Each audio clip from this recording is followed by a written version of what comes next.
राजा जी दबाइए ना। क्या? सब्सक्राइब का लाल बटन। अच्छा।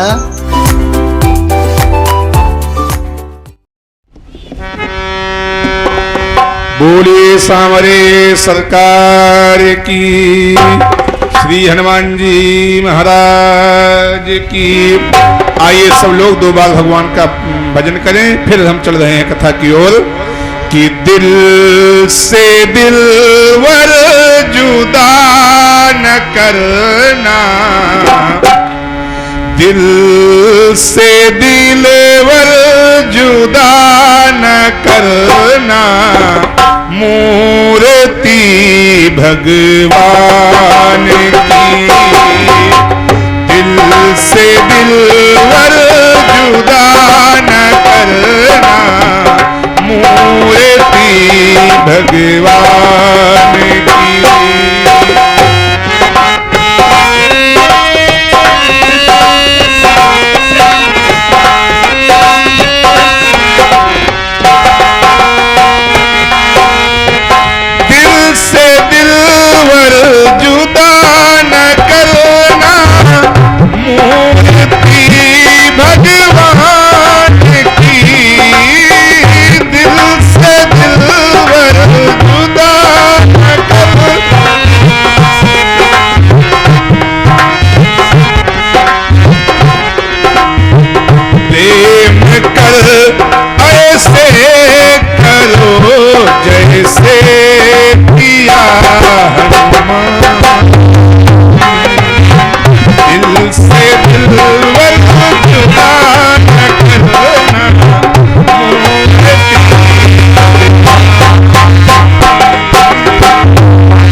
भगवान से प्रेम करना है तो भक्त कहता है कि प्रेम हनुमान जी की तरह करो। कैसे?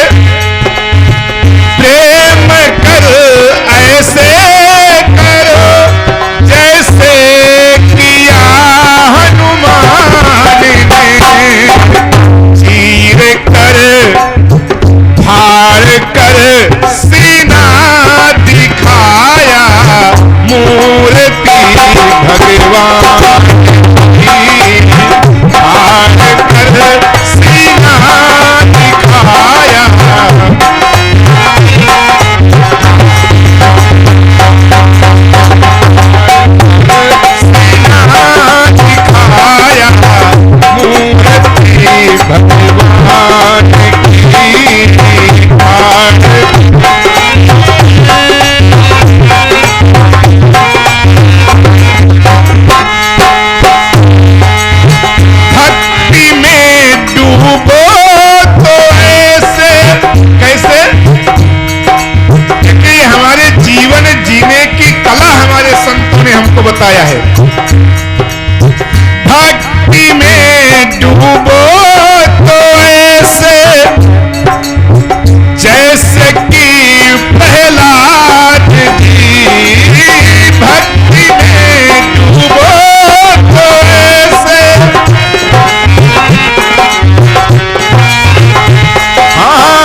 तो सुखदेव जी कौन है?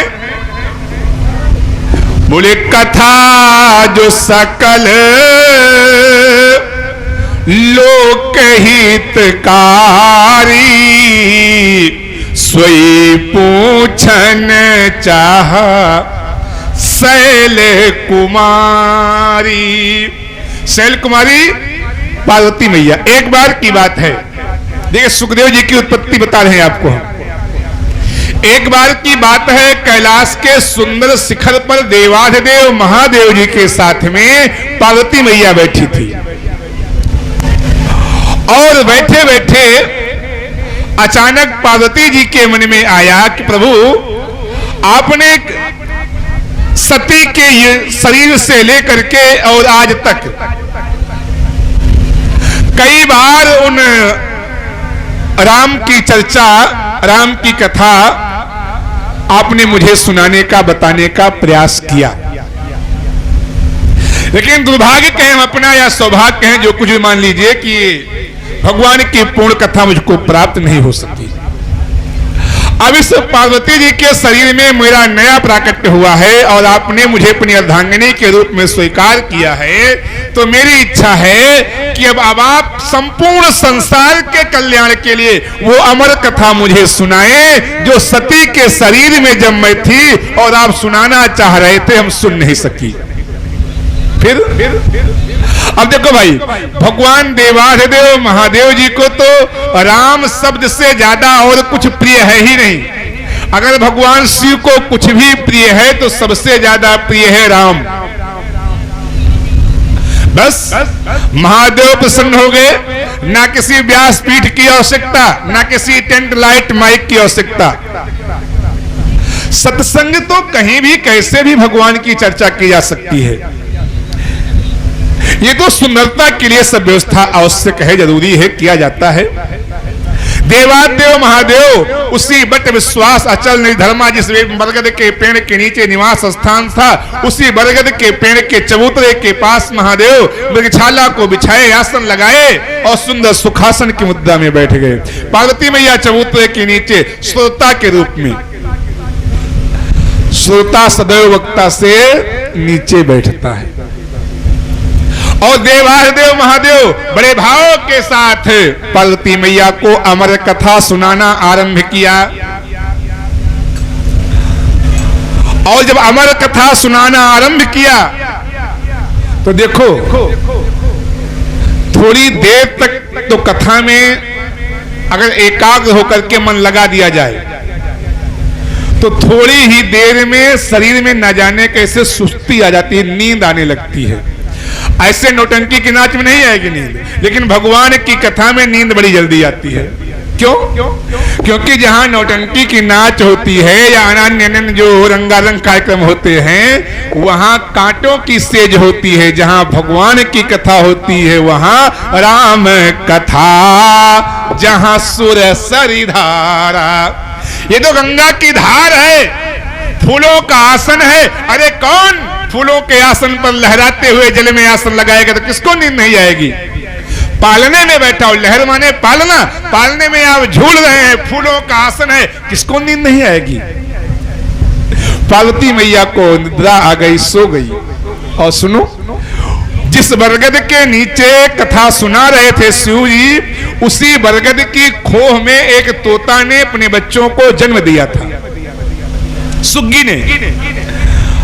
अब यार तुम लोग बहुत डिस्टर्ब कर रहे हो भाई, अभी हम सबको उठा के पीछे बिठा देंगे। फिर अगर बातचीत करोगे तुमको उठा के हम सीधे बिल्कुल सबसे पीछे बिठाएंगे।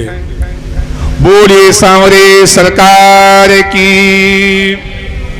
अच्छा सुनो, जब पार्वती मैया सो गई तो हुंकारी कौन भरे? भाई जहां दो ही लोग हैं वहां तो ये होता है कि जैसे हम कुछ बता रहे हैं तो आप बीच बीच में हाँ हाँ ठीक, मतलब समझ रहे हैं बात को हम। तब जो खोह में सुग्गी का बच्चा था, वही सुग्गी का बच्चा हूं हूं करने लगा। अमर कथा सुन गौरा जी सोए गई, हूं की भरेला सुगनवा हो। अच्छा, तब तक देवादेव महादेव जब कथा कहते कहते समय बीता तो बड़े जोर से लगाया जयकारा, बोलिए अयोध्यानाथ की। आया जैसे लगाया जयकारा तो पार्वती मैया जग गई, और जैसे जगी तो भोले जी ने कहा कि ओ पार्वती तुम सो गई?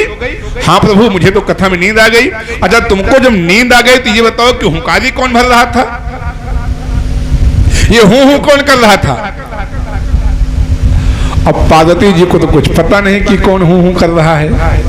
तब शंकर दियख्यो धरि ध्याना, देवादेव महादेव झट से ध्यान की मुद्रा में गए, और जैसे ही ध्यान लगाया तो क्या देखा कि उसी जिस बरगद के नीचे भैया कथा सुना रहे थे ना, उसी बरगदवा की खोह में एक तोता का बच्चा फिर शंकर जी को जैसे ही देखा कि ऊपर देख रहे हैं, बोल पड़ा हूं।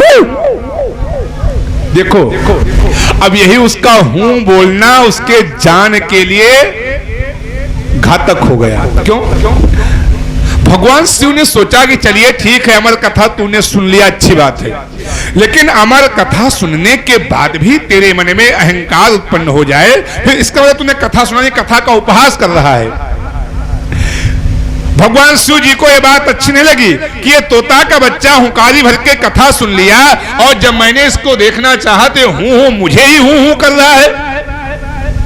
झट से त्रिशूल को उठाया और छोड़ दिया। जैसे ही त्रिशूल उसके प्राणों को लेने के लिए चला, वो अपने प्राणों को बचाने के लिए 1 2 3 भगा। और सुनो, त्रिशूल पीछे पीछे, वो तोते का बच्चा आगे आगे भागते भागते भागते भागते भागते कहां गया? वृंदावन। और वृंदावन में भगवान वेद व्यास जी अपनी पत्नी को कथा सुना रहे थे, उनको भी बीच में जमुहाई आ गई, और जैसे जमुहाई आई मुंह फैलाया, तैसे वो तोता का बच्चा उनके मुंह में घुस गया, और घुस करके चला गया पेट में, मुंह बंद, त्रिशूल चक्कर लगा रहा है। तब भगवान ने कहा त्रिशूल को छोड़े, मुझे बहुत समय व्यतीत हो गया, कहां चला गया? जब फिर भगवान शिव ने ध्यान से देखा तो पता चला, ओह ये तो वेद व्यास की पत्नी जी के पास मेरा त्रिशूल नाच रहा है, और उनको त्रिशूल कैसे मार सकता है? क्यों? क्योंकि वो तो भगवान की कथा सुन रही है ना। और सुनो, हमारे संत कहते हैं कि जितनी देर जब से घर से निकलते हो, जब तक घर तक नहीं पहुंच जाते हो भगवत्कार के लिए, तब तक की पूरी व्यवस्था भगवान के हाथ में होती है। आपका कोई बाल भी बांका नहीं कर सकता है। कब? जब आप श्रद्धा युक्त होकर के सच्चे मन से भगवान की कथा में बैठे रहेंगे तब। अब ये नहीं कि वहां से प्लान बनाओ कि हमको चलना है कथा सुनने, रास्ता में चना उखाड़े लागो, हैं? तब भगवान के दोष ना दियो। कुछ ने सोचा तो चलो ककरिन तूला जाए कहूँ फूट हुई है खेतन में। आजकल तो खैर चना वाला मौसम नहीं ना, चना बोए के समय आ रही है, लेकिन ककरी फूटत हुई है ना खेतन में। कोई लोग जुगाड़ लगाया, चलो कथा में चलो चलेंगे सत्संग में और कथा सुनेंगे आज, और काकर के चोरी करो, एक पंथ दुई काज। तो ऐसी भावना से आएंगे तो फिर आपको लाभ नहीं मिल पाएगा। श्रद्धा युक्त होकर के भगवान की कथा में अब भगवान शिव ने अपने त्रिशूल को वापस कर लिया, और वापस ही नहीं कर लिया, प्राणदान दे दिया। और सुनो, वो तोता का बच्चा वेद व्यास की पत्नी के गर्भ में कितने दिन तक रहा? बोले 12 साल। 12 वर्षों तक वो तोते का बच्चा वेद व्यास जी की पत्नी के गर्भ में रहा। 12 वर्षों के बाद जब उसका प्राकट्य हुआ, धरा पर अवतरण हुआ, तो जन्मत ही जग दुख निरख, नरा लपेटे अंग, भाग चले सुखदेव मुनि, लगे बेयासहु संग। ये भैया आज क्या आदि से चलाया, जब बच्चा हमारे यहाँ पैदा होता है तो उसका नारा न छेने यह दाई, दाई आती है नारा छीनने के लिए ना, लेकिन सुखदेव जी का नारा भी नहीं छीना गया हो। जैसे ही इस धरती पर पैदा हुए नरा लपेटे अंग नारा को लपेटे हुए भागे। क्यों? क्योंकि जैसे धरती पर आए उनको लगा कि इस मोह रूपी रात में मैं कहां आकर के फंस गया, यहां तो बहुत सब माया मोह है, उससे विरक्त होना चाहिए। एकदम से उस माया मोह को छोड़ करके भगे, और भगे तो चिल्लाते भगे, बचाओ बचाओ बचाओ, इस मोह माया से मुझे बचाओ। कहां गए? अपने पिता वेद व्यास जी के पास, जहां जंगल में कुटिया में वेद व्यास जी रहते थे। और वेद व्यास के बीच में उक्तियां हैं, सर पर नगन नहातिए कीर्ण शुक्र ही दुराव, व्यास लखत पट धरे संबल उलझी भराव। कहते हैं कि सुखदेव जी को स्त्री और पुरुष में क्या भेद होता है, क्या अंतर होता है, ये पता नहीं था।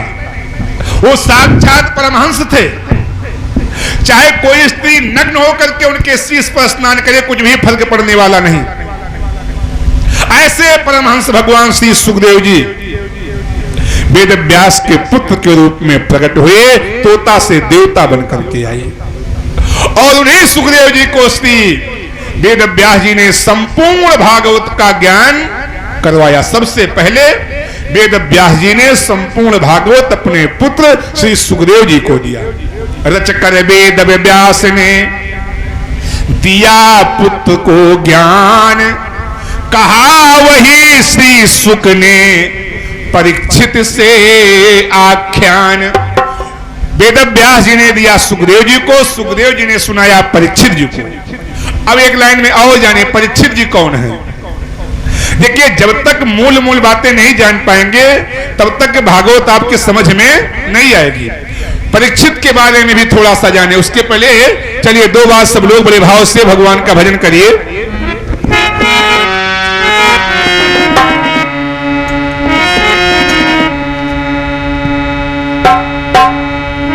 कि गुरु की शरण सुखदाई हो, अरे गुरु की शरण सुखदाई हो, चलो गंगा नहाने, गुरु की शरण सुखदाई हो।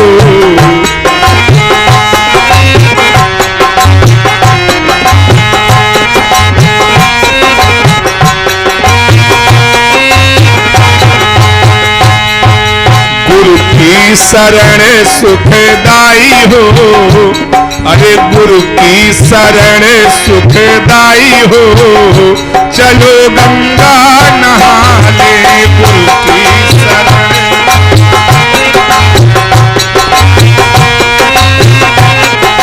गंगा नहाले चलो, यमुना नहाले, गंगा नहाले चलो,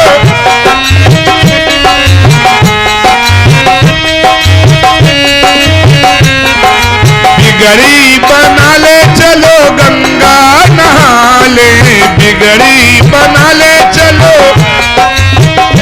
अरे प्रभु की शरण सुखदाई हो, हाँ हाँ प्रभु की शरण सुखदाई हो, चलो गंगा नहा ले, प्रभु की शरण।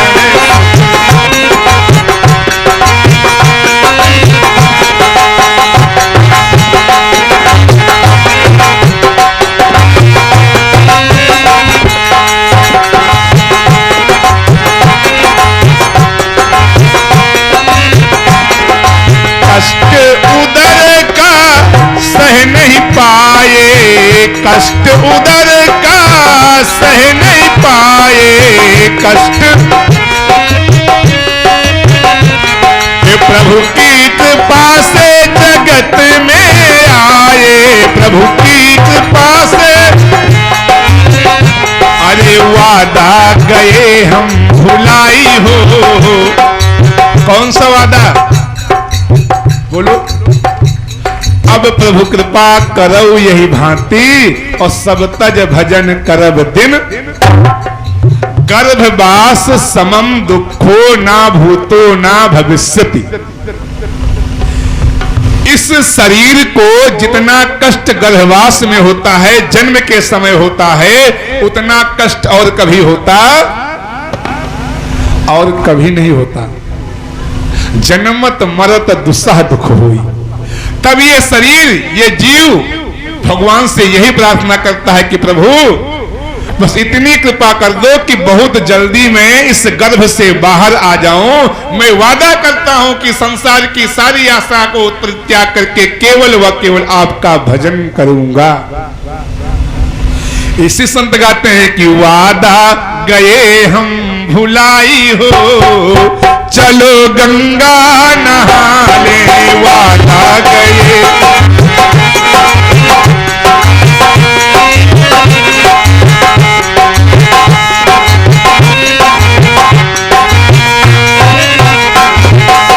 बालापन गयो आई जवानी, बालापन। देखिए जवानी शब्द वैसे कहने में बड़ा बुरा लगता है, लेकिन ये जान लो जवानी में चाल भी बड़ी टेढ़ी मेढ़ी होती है।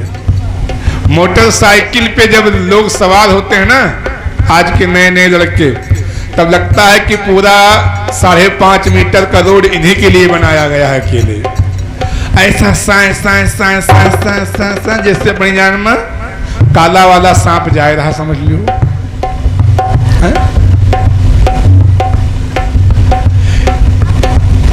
और बचपना तो खाने खेलने में, जवानी गई रंगबाजी में।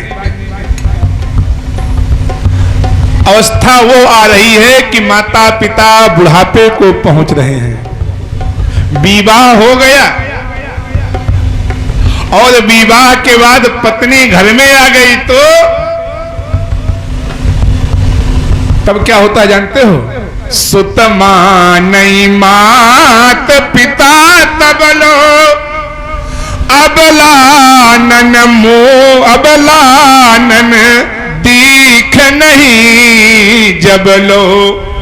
और रूप कुटुंब लगे तब ते ससुरारी प्यार भई जब ते। जब घर में बहुरिया आ जाती है तब तो ससुराल वालों से सलाह होती है, माता पिता को लोग दुश्मन की तरह देखते हैं। इसलिए कहते हैं संतगण कि बालापन गयो आई जवानी,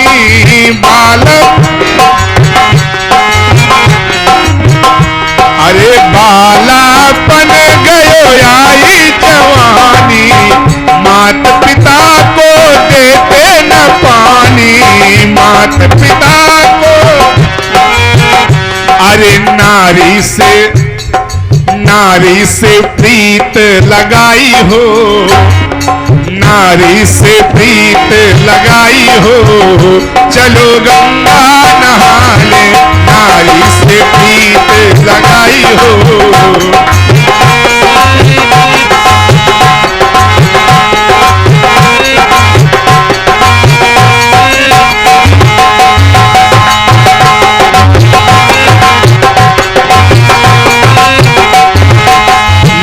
गुरु भक्ति न संत की सेवा, ना गुरु भक्ति ना माने कोई देवी और देवा, ना माने कोई। अरे माया में ओहो भोगे में जीवन बिताई हो, अरे भोगे में जीवन बिताई हो, चलो गंगा नहा ले। भोगे में जीवन बिताई हो,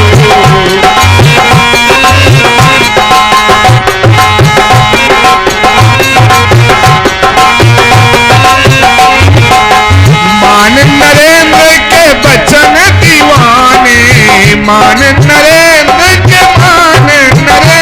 के बचन दीवाने, माया में काहे फिरत भुलाने, माया में काहे फिरत भुलाने। क्यों? यही माया, अरे माया नरक लई जाई हो, चलो गंगा नहा ले। माया नरक लई,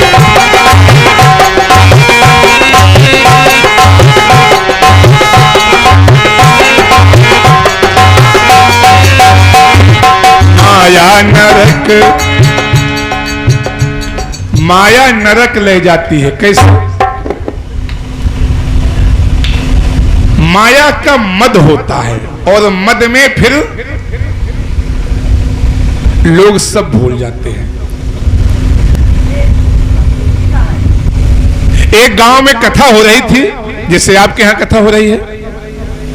कथा हो रही थी, बहुत लोग सब खूब दान दे रहे थे, जिससे जो व्यवस्था होती थी अपने सामर्थ्य के अनुसार सब दान दे रहे थे कथा में।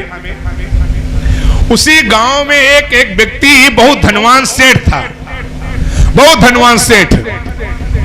लोगों ने कहा कि सेठ जी, इस गांव के सब गरीब से गरीब आदमी अपनी व्यवस्था के अनुसार कथा में दान कर रहे हैं, ये कथा में दिया हुआ दान हमको वहां जाकर के प्राप्त होता है। तो कहा कि जैसे सब लोग दे रहे हैं तो कोई जरूरी है क्या कि हम दें? अरे सब लोग दे ही रहे हैं, सुनिए, बहुत ध्यान सुनिएगा। कहा जब सब लोग दे ही रहे हैं तो कोई जरूरी है कि क्या हम जाकर के दें? अरे नहीं, देना चाहिए। आप सेठ हैं, साहूकार हैं, यहाँ के धनवान हैं, आपको सबसे बढ़ चढ़ के देना चाहिए। ये भगवान का कार्य है, या यहाँ दिया गया आपका धन वो सदुपयोग में आएगा। सेठ जी ने कहा चलिए, अगर ऐसी बात है तो आज नहीं कल हम भी कुछ दे देंगे कथा में। अब घर गए। पुराने जमाने की बात है, चांदी का सिक्का चलता था। बड़े कठोर दिल को करते हुए 1 रुपये चांदी का हाथ में लिया, 1 रुपये का सिक्का जेब में रखा और रख करके कथा सुनने के लिए आ गए। मैं माया की हाल बता रहा हूं, सुनिए। माया कितना हमको कहां से कहां पहुंचाती है। 1 रुपये का सिक्का जेब में रखा, कथा सुनने के लिए आ गए। कथा प्रारंभ है, कथा सुन रहे हैं। लोगों के दान की लिस्ट पुकारी जा रही है। श्रीमान जी ने इतना दिया, किसी ने इतना दिया, किसी ने इतना दिया। उन्होंने सोचा कि दे ही दे लाए हैं तो। और फिर क्या किया, उस सिक्का को निकाला और निकाल करके हाथ में मुट्ठी में पकड़ लिया कस के। सोचा कि अब दें कि थोड़ी देर बाद दें, अब दें कि थोड़ी देर बाद दें, अब दें कि थोड़ी देर बाद दें। थोड़ी देर के बाद जब मुट्ठी को खोला तो उसमें पसीना आ गया था। ऐसे भी कोई सिक्का पकड़ लो तो कुछ देर बाद पसीना आ जाता है ना। तो सेठ जी ने कहा, ओ तुम हमको छोड़ना नहीं चाहती हो। कितना रो रहा है, देखो सिक्का कितना रो रहा है बेचारा, इसको पता है कि हम इसको छोड़ करके जा रहे हैं। अब सेठ जी ये नहीं सोच रहे हैं कि हमारे आंखों में आंसू आ रही है, कह रहे कि ये सिक्का रो रहा है, कितना रो रहा है, हमसे जुदा हो रहा है, तो चलो तुमको नहीं देंगे, हम नहीं देंगे। उठा करके जेब में रख लिया। कहा नहीं देंगे, तुम रो नहीं, तुमको नहीं देंगे। गांव वालों, कथा समाप्त हो गई। गांव वालों ने कहा कि सेठ जी आपने कहा था कि हम भी कुछ देंगे, दान कुछ देंगे, क्या हुआ? अरे कहा दे देंगे, कोई कई बार फिर कथा होगी, कभी कभी दे देंगे। ऐसा करो कि हमारे नाम की रसीद जो है वो 501 रुपए की लिख लो, अगले साल कथा में हम 501 रुपए देंगे। अब सेठ जी की लिस्ट लिख गई 501 रुपए की।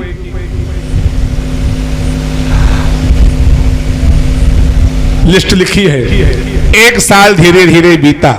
जब अगला साल आया कार्यक्रम का, तो जहां पर सेठ जी सोते थे उसी दीवार में बड़ा सा गड्ढा बना करके और अपना जो कीमती सोना चांदी हीरा मोती जवाहरात था उसी में ढक करके रखा था। अब सुनो, ऐसा कुछ भगवान का सिस्टम हुआ कि सेठ जी की आवाजें गायब हो गई, बोल नहीं पाते थे। जब कमेटी वाले चंदा मांगने के लिए आए और सेठ जी के लड़के उनसे 2 गुना आगे सेठ जी के पास आए। सेठ जी, ये रसीद है आपकी, आपने कहा था कि अगले साल 500 रुपए देंगे। तो सेठ जी इशारा करते हैं कि, बोल तो पाते नहीं, तो इशारा करते हैं किसी दीवार में रखा है, निकाल लो, दीवार में रखा है, निकाल लो। तो सेठ जी के लड़कों को बुलाया गया। तो कहा कि भैया सेठ जी क्या कह रहे हैं? अरे इसका तो लड़कों ने कहा कि सेठ जी कह रहे हैं कि जो पैसा था इसको बनवाने में लगा दिया, जो पैसा था इसको बनवाने में लगा दिया, पैसा है ही नहीं तो 500 रुपए कहां से दें? कमेटी वालों ने कहा वाह भाई वाह, लोभ की भी हद होती है, लोभ की भी हद होती है। इसलिए मेरा कहने का भाव है, काल करई सोई आज कर, और आज करई सो अब, पल में परलय होएगी बहुरी करोगे। कल पे कुछ भी ना छोड़ो, जो कुछ भी करना है वो आज ही कर डालो, अभी कर डालो। ये 20 रुपए बालाजी महाराज की तरफ से भगवान के चरणों में समर्पित है। बोलिए बालाजी सरकार की।